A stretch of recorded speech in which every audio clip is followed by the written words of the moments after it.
Chapter 13. The Replica.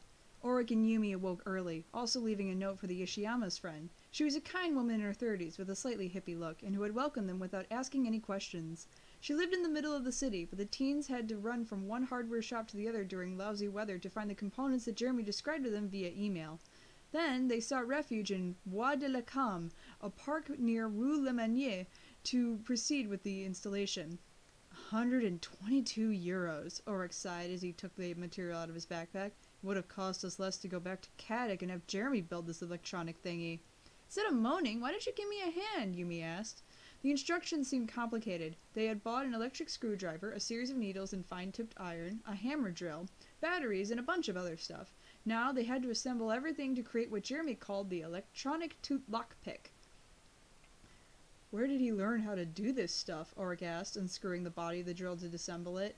Jeremy said that he found it all on the internet, Yumi explained. Look here, he wrote, position the needles on the closure pivot of the lock cylinder and give it large strokes in a way that will initiate a ball mechanism which...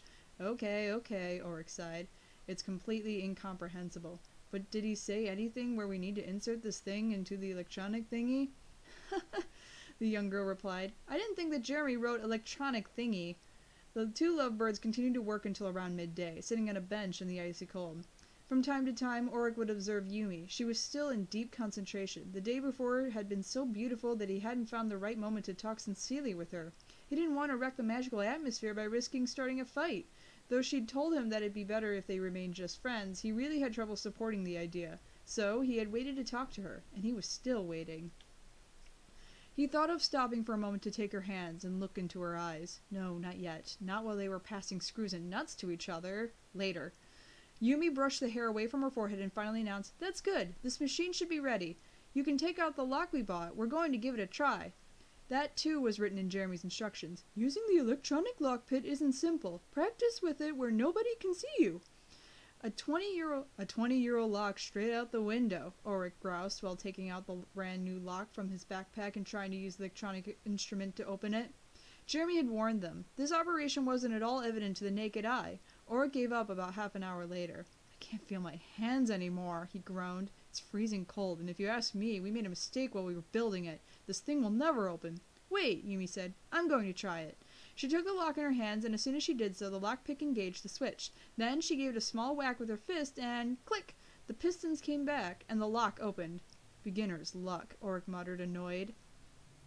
It's all in the movement, his friend laughed. In any case, now I know that I can become a burglar. Come on, let's move. We need to get back to Caddick tonight. Rue Camille Lemanier was deserted, and even the cafe on the corner was closed. As they reached number 14, Auric let out a sigh of relief. At least they were at less risk of getting in trouble. Let's hurry, Yumi, he said as he passed her the electronic lockpick. If someone sees us and calls the police, we're going to get into real trouble. Don't worry, she responded confidently. She put the device to work, and not long after they heard the metallic sound of the lock opening. They entered. The building's lobby faced a small landing reachable using a marble staircase with a fine forged iron railing. On one side they saw a wooden door closed, from which a musty smell escaped. Nobody's been here for centuries, Auric observed. Have you noticed? Yumi cut in. There are no surveillance cameras. Maybe the owners aren't really secret agents after all. The closed door had no name on it, nor a doorbell. After a brief moment of thought, they decided to investigate the general area, so they adventured up the staircase. The building was 8 stories high, and each opened onto a hallway with no windows, arranged with 4 identical doors with neither numbers nor names. Most of the doors were closed, and the only open ones showed completely empty apartments. Arriving on the 3rd floor, Auric and Yumi began to lose hope, and on the 6th they were even more discouraged. They climbed up to the 8th floor at a running pace, soon ready to return to Caddick without having found anything. Nothing here either, Auric sighed, breathless. What do we do now? Try to open each door one by one? Wait, that one seems different to the others. Look, Yumi breathed, indicating to a door a little further away. Auric approached it. Even though it was made of dark wood like the others, it had a more solid and massive aspect, and the lock seemed to be reinforced. They examined it for a moment, then decided to try their device. Yumi's instinct may have been right. They tried the lockpick 3 times, and the lock opened. Auric opened the door wide. Both of their jaws practically dropped to the floor. The apartment was just one large room that resembled an old office. The floor was covered with thick beige carpet, and on the walls there was horrible wallpaper in the same color. Dozens of screens and electronic equipment, as well as other giant computers, sat at an immense steel table. The equipment was so cumbersome that it covered up part of the only window. When Ulrich advanced, a thick cloud of dust rose from the carpet, making him sneeze. He approached the table. On it, there were motorcycle helmets equipped with strange devices and gloves connected to wires that relayed to a computer. Then, on the side, there were several yellowed keyboards that were at least 20 years old, and large cathode ray tube monitors that must have weighed a ton. "If you ask me," Yumi declared. "Yes?" "That's a supercomputer prototype, like the one in the old factory, and these helmets and gloves could be the predecessors to the scanners." "Are you kidding?" Ulrich replied nervously. "So you're saying that this place is an access point to Lyoko?" "Not really. Maybe just a copy of Lyoko. I think that, technically, the exact term is replica." Yumi moved a large stack of paper from the desk and freed a large black box adorned with a large lens on the front. "This resembles the holographic projector that Jeremy uses to control our movements when we're in the virtual world, and this other thing." She then indicated to a device composed of mirrors and cables relayed to the motorcycle helmets. This resembles the electronic thingy, as you call it, and it's mounted on the scanners of the factory." Ulrich sat on the floor and ran his fingers through his hair, annoyed. "That's crazy," he exclaimed. "What do you propose we do?" "Seems clear to me," Yumi responded, winking at him. "Turn everything on and see if I was right." "But if it really is a replica, like you say," Ulrich spluttered, "Santa could be inside it." "I don't think so," his friend replied. "When Hopper sacrificed himself, he must have destroyed Santa in all his forms, right? And then, in any case, we can leave the virtual world at any time by destroying these devices." Yumi was very convincing. Ulrich ended up agreeing. In Caddick's cafeteria, Aelita quickly finished her glass of milk, then stood up. Jeremy hadn't finished eating. "Where are you going?" he asked. "Richard is waiting for me in the cafe we went to yesterday," the young girl blushed. "We have to continue our discussion." Jeremy felt his chest tighten. "I don't understand what you find so interesting about him." "Come on, Jeremy. He was a classmate. He knew me before this whole thing started. Before Lyoko and the supercomputer. He always came over to my place, and he knows everything about a time in my life that I don't remember anything about." "Yes, but well," Jeremy muttered. "Tell me, you aren't a little jealous by any chance?" she said with a small smile.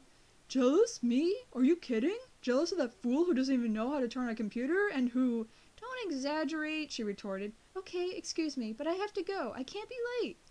Jeremy watched Aelita and her tuft of red hair leave the cafeteria. He ended up eating all alone. Suddenly, he realized that Odd hadn't shown up for lunch, which was very strange, even unbelievable, seeing as he never misses a meal. Where did he go? With the storm that had hit the city, it was probable that he had gone out, and after all, Odd was a little wacky. Jeremy had no desire to remain by himself in the cafeteria, so he quickly grabbed an apple and returned to his room. He did indeed have the intention of studying the strange Hubbox codes. With little effort, he could maybe learn what they're for.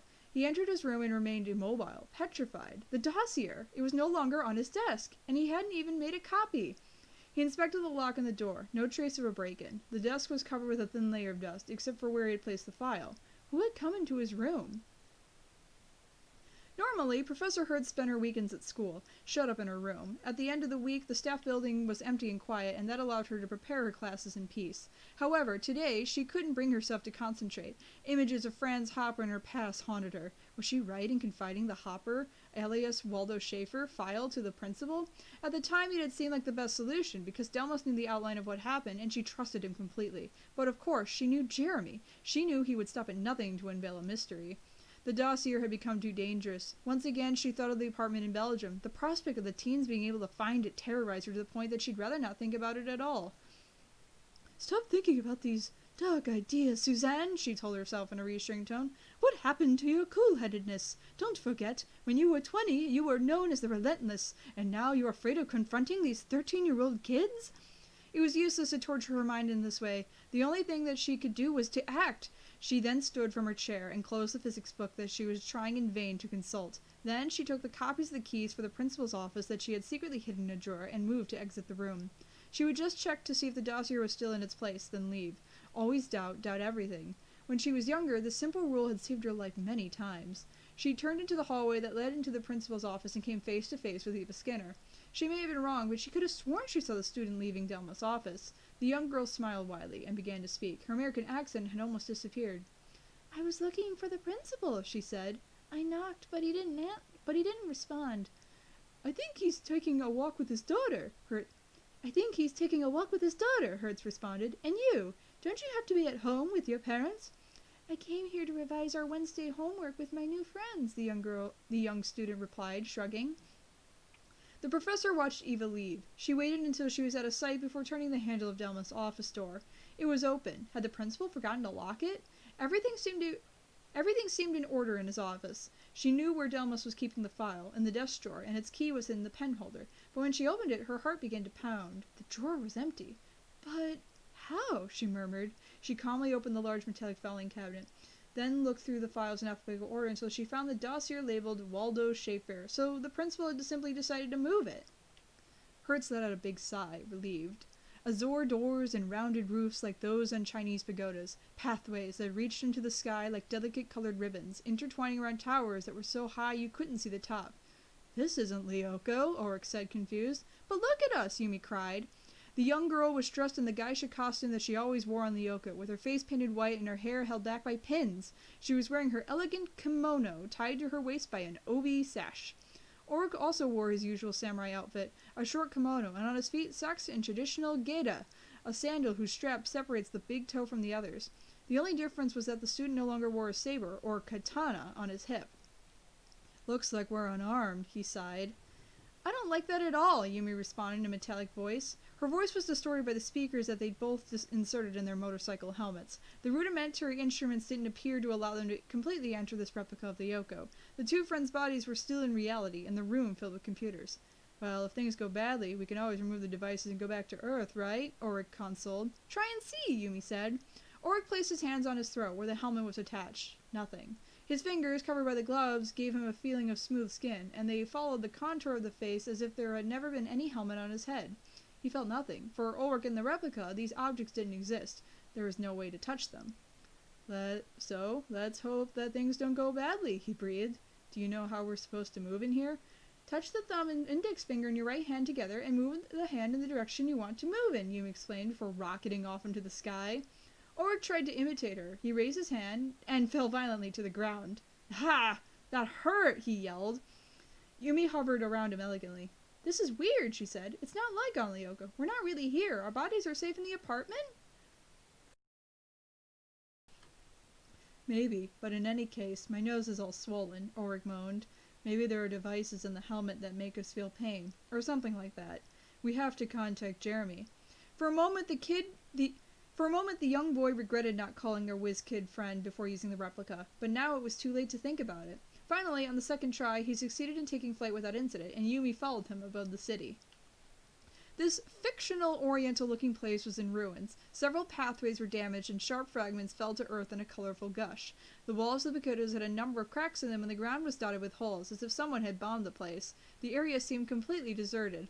The two friends flew over parks where strange glass shrubs had covered everything, engulfing kiosks and trails. Then, transparent bridges overhung the rivers, now dry. Finally, they reached a wall. This wall was the only element that seemed new and fully intact. It was made up of black bricks, and it seemed so tall as to touch the sky. Yumi and Ulrich flew high in the air, along this gigantic structure, but even after about 10 minutes, they still didn't see an end to it. Ulrich stopped halfway to touch the surface of the structure with his fingers. In doing so, he received some small electric charges. He sighed. This wall is endless. An infinite wall? That's impossible, Yumi exclaimed.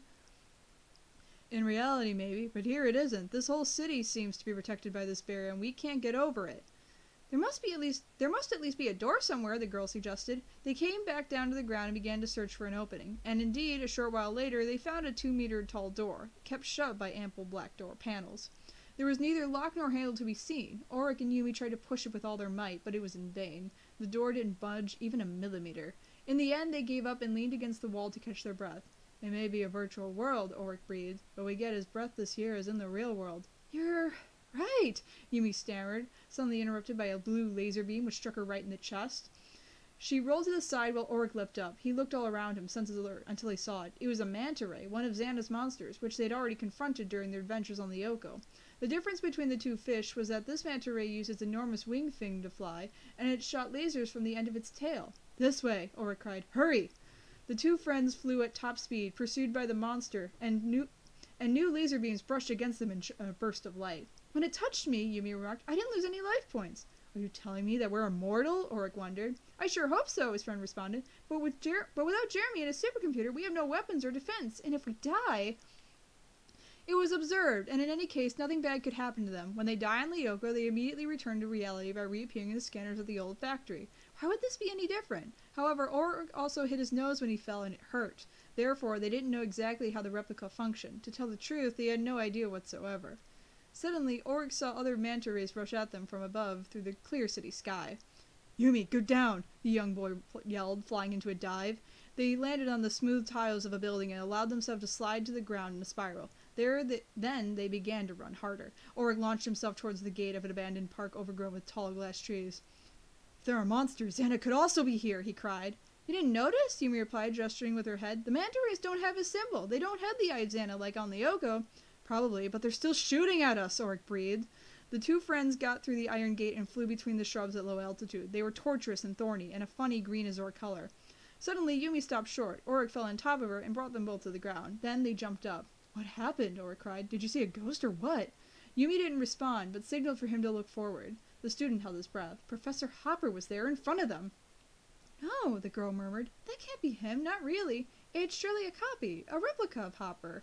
The professor's face was framed by a beard and a thick pair of glasses. Alita's father seemed translucent, and the friends could see right through him like a ghost. He was wearing a lab coat and had his hands in his pockets. When he saw them, he smiled widely. "Children, at last!" he exclaimed. "I've been waiting so long for children to come here. Come closer." Hopper gestured to them with his head, then disappeared behind a shrub. Org and Yumi followed him, but when they got to the other side of the tree, the ghost had already disappeared. Suddenly, a laser hit a branch above their head, sending down a rain of glass leaves that broke loudly upon contact with the ground. The two friends watched, then fled across the park. The manta rays were now 20 in number and encircled the city. And as soon as they saw the teens, they rushed towards them. "What do we do?" Org asked, worried. "I'm afraid that..." Yumi couldn't finish her sentence. The monsters had opened fire.